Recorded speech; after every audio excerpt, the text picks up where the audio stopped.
previously, the predecessor court came to the court's attention that there was a release of what I'll call discovery, but it's October 27, 2021. And it's a recording of an interrogation of Mr. Copeland, and it was very harmful to Mr. Williams. The part that was released that I'm aware of, and I believe Mr. Adams, unless he corrects me, just has lies, what I can say lies, about Mr. Williams ordering people to die.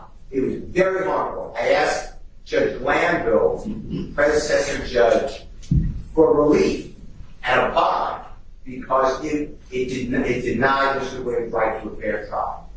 The predecessor judge said there's going to be an independent investigation of who released that and that he would get to the bottom of it. I never heard back from that.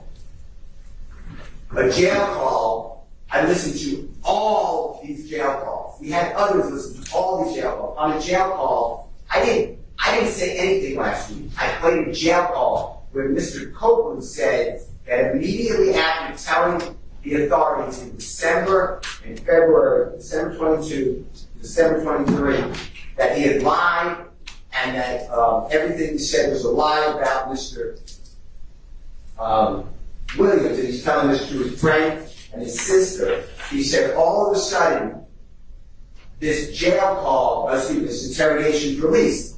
So he believed it was the prosecution team releasing it. That's how it all came up.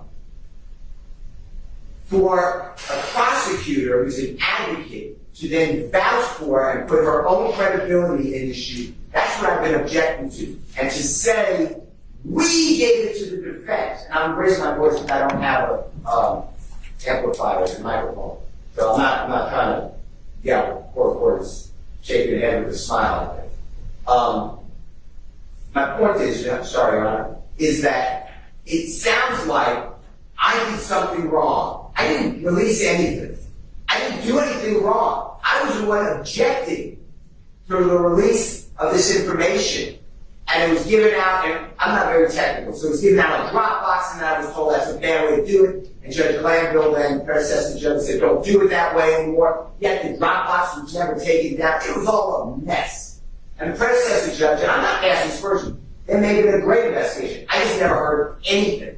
Now we're here on Tuesday, the third day of September, and the prosecution is asking questions which clearly target that did you know that within X amount of time that the defense got this discovery, which the previous answer was no. I don't know when the defense got the discovery. There's no foundation. That doesn't stop the district attorney of saying then it was released. Clearly, it's the same pattern that they've been given about all these witnesses. Mr. Tratavia Stevens, Mr. Bean, B-E-A-N, Mr. Murphy, this witness. Have you ever had to testify in front of Jeffrey Williams or these other people? Now all of a sudden, your testimony is different. And I've been objecting every time because there's no evidence of intimidation.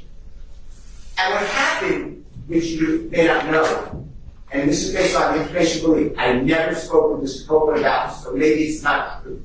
I believe he got beaten in the jail after that was released. I believe I could be wrong.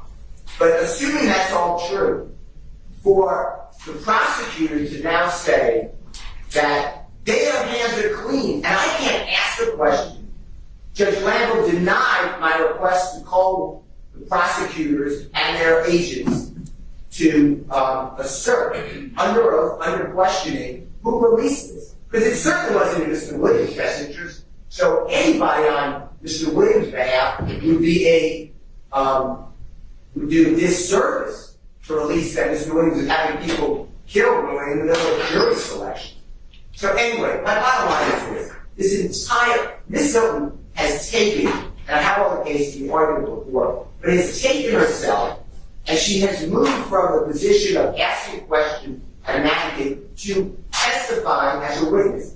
You told me. I was there. Detective walks out of the car. You told me. You only told me this. Did you know that the prosecution served this? Were you aware that the defense had this? All all of this needs to be questioned to Prosecutor Hill. So I asked the court, I know I've been repeating the asking, and I know you have a particular objection, but this is not how we try cases in the state of Georgia. All of these cases require Ms. Hill to take a witness stand. And if she does, I have no objection. I'm not a witness. But it's been denied. That's my objection. I'd like her to be removed from the case. I'm not trying to stymie the prosecution. They have other witnesses. They at counsel table a real lawyer. I mean, this is not new. So I ask for the prosecution that specifically Ms. Hilton and Ms. Love be removed from the case. I have questions for both of them. I also like to renew my motion I could call predecessor. That's my entire objection. The mistrial motion, I don't want a mistrial. I just tell you what I don't want it. This has to stop. And now the last questions had to be with the intent of casting aspersions on not only Mr. Williams, but I presume everybody else here by saying that we're releasing information, which I assume is not true. So I don't want to go too far. But the next question will be, and you got beaten, Mr. Copeland, after the release of that as intimidation. So those are my motion for mistrial that I don't want. I don't want the motion for mistrial, but I feel compelled to make. Yep. Yo, man, so back with another clip, man. We got Brian Steele, Young Thug's lawyer, having a heated discussion with the judge over different audios and different videos being played in this trial that, man, if I ever have a lawyer again, if I'm ever able to get a real good lawyer, man, I want somebody like Brian Steele. I'm starting to think he's the best lawyer in the whole world. I mean, cause he is really standing up for his client. And I know he's getting a bankroll out of this situation. I know he's getting, probably $500,000 out of this, man. But he is really giving it his all, man. And you can't say he's not. He's really standing on all the business, standing up for his client, not letting no bullcrap go on. And, he's crossing all his T's, dotting all his I's, making sure everything is correct, man. Any bullcrap he sees or senses, he's standing up on it, man, and he ain't letting go. So that's one thing I want to say, salute to him, man, because, I don't think any other lawyers out there's like him, man, and I don't care who he is or what kind of money you got.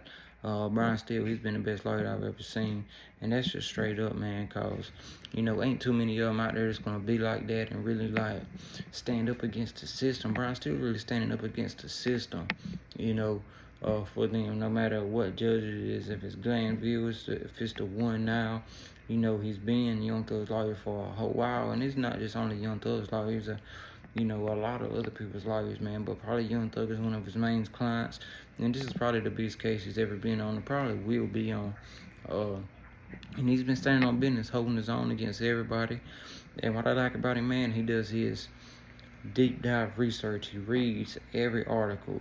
He knows what to do. He's not missing something. Some lawyers go in there and they'll do a half job and just expect the money, guilty or innocent. Some lawyers will go in there, they'll do a lot better job, but they still miss out on things and they won't catch on to certain things. And then you got Brian Steele. He's in a whole bracket of his own. No lie, he's like up here. All the other great lawyers is like right here, man. Brian Steele, the rest of them. I mean, he's on it, man. You can tell he's practiced law for a long time. You can tell he's done his research. He's done his study. And, most lawyers, man, especially around the Fulton County area, Brian Steele, he's been around the Fulton County area and did a lot of cases there. So a lot of them that's real cool with the judges, cool with the prosecution. You ever seen like the lawyer and then the prosecution, man? While courts going on, they fighting against each other, but as soon as the break comes, they all buddy going to shake hands. What we eating for lunch today? You just tell they're making backdoor deals. Same thing with the judge. And I don't think none of this is going on right here, because you remember Judge Glanville sentenced Brian Steele to jail time over this Young Thug trial. So, Brian Steele separates himself, man, and that's what I like about it. Y'all seen it in this clip right here. He stood up for me and said, hey, man, some of this stuff that's going to be shown or they're trying to show is real damaging to my client. You know what I mean? And he knows how to object, man. He knows how to navigate He knows how to navigate, man. He knows how to navigate the courtroom like it's his house. For real though. You know, and a lot of people ain't like that, man. Or a lot of people ain't gonna put in the effort he does. That's one thing I like about him. Like you said at the beginning of the trial, he was like, speaking of Judge Glanville, he's like, man, you know, I'm gonna fight tooth and nail. I'm gonna fight to the last drip of blood in my body for my client to make sure he gets the best representation he can. And even whenever he was sentenced to jail, he said, okay, man, can I do my time on the weekends? And I prefer to be put in Mr. Williams' cell with him so we can still go over this court case. Like, he wasn't even worried about going to jail. He was just worried about winning the case for Young Thug, man. And like I said, I know he's probably getting a bankroll paid for this, but man, it's half a million. I'm just saying $500,000. It could be less than that. It could be more than that. But is that even really worth going through all the stuff he's going through? I don't really think you can put a dollar amount on somebody fighting that hard for your freedom, man. So shout out Brian Steele. I wish all lawyers was like that. There'd probably be a lot more free people, because a lot of innocent people got convicted because they didn't have the money to retain good counsel. And it's a shame how this country's got to with that, man. It's a shame what money can do, you know what I mean? But let me know what y'all think about Brian Steele. And this clip right here is a clip from September the 3rd. It's on a Tuesday. Brian Steele talking to the judge about some stuff he really didn't agree with, man. All lawyers need to fight like him. Like and subscribe. Drop a comment. Let me know what y'all think, man. Peace.